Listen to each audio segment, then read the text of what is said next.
How does COPD airflow limitation lead to air trapping?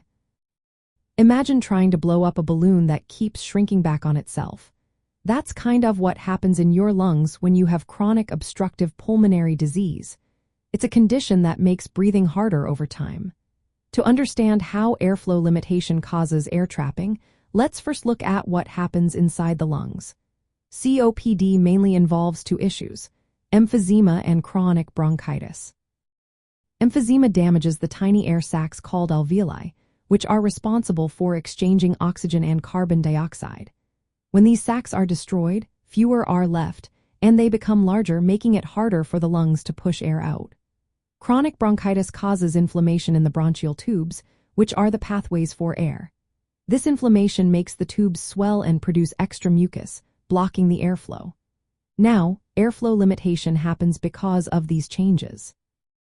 The narrowed airways and damaged elastic fibers in the lungs make it tough for air to flow freely. During exhalation, the lungs should deflate fully, but in COPD they can't. The loss of elastic recoil means the lungs don't snap back properly after expanding. This causes some air to stay trapped inside. When air gets trapped, the lungs stay inflated longer than they should. This is called hyperinflation. Hyperinflation makes breathing more difficult because the diaphragm and other muscles have to work harder to move air in and out. The increased resistance in the airways from narrowing and hyperinflation makes it even harder for air to escape. So, instead of fresh air coming in, old air remains in the lungs.